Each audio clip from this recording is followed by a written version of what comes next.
inside with Silky Saws. And this time we're going to be talking about maintaining and cleaning our Silky Saws. And it doesn't matter if it's a folding saw or a straight blade. You really want to make sure that you maintain these saws correctly. And maintenance actually is fairly easy. The only part you're going to need to lubricate on a folding saw is up here in the bolt where the pivot point is. A little bit of 3-in-1 oil or gun oil actually goes a long way on lubricating this. Other than that, there's no actual maintenance spots that you need to worry about. So if soap and water doesn't cut it, you got a lot of sap on there, you can use like disinfecting wipes. What also works really well, believe it or not, for a sap is Barbasol shaving cream. Yep, the old school Barbasol that your grandfather probably used to use works really good at getting sap off. You just lather up the blade with that, rinse it off with cold water, and it takes the sap right off. Also gets sap off your arm hair really well as well. But other places of the country have to deal with certain things.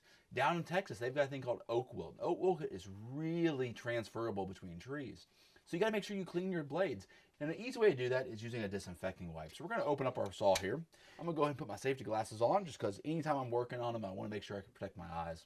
Now I'm gonna take a simple wipe and I'm just gonna start wiping the edge of the blade. And I'm gonna make sure I don't wipe the teeth yet because you'll see that it'll get caught. So I'm gonna kind of hold it and wipe down. Now when it comes time for the teeth, I'm actually going to hold at the edge and I'm going to pull outward and squeezing to get the disinfectant into the blade itself.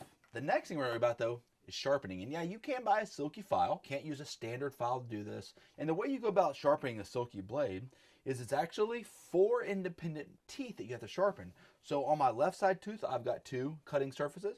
And on the right side, I've got 2 cutting surfaces, all which I need to hit with my file. So the way I choose to do it is I'm going to start all on the right side. And I'm going to go from the right to the left side.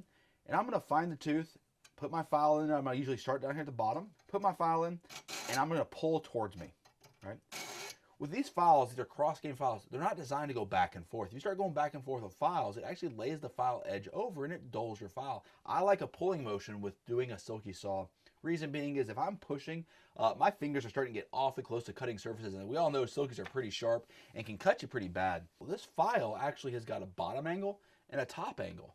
And what that allows me to do is it allows me to set it in there and really hold that angle as I pull down.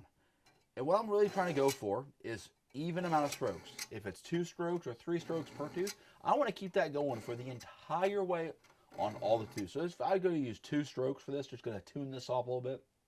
It's 2 all the way up, come to the other side, 2 all the way up. Then I'm going to flip my saw upside down and I'm going to do 2 again on the other side and then 2 on the other side. So if you don't feel crafty, you don't feel like spending time in your workshop hand filing your saw, always just buy a new blade as well.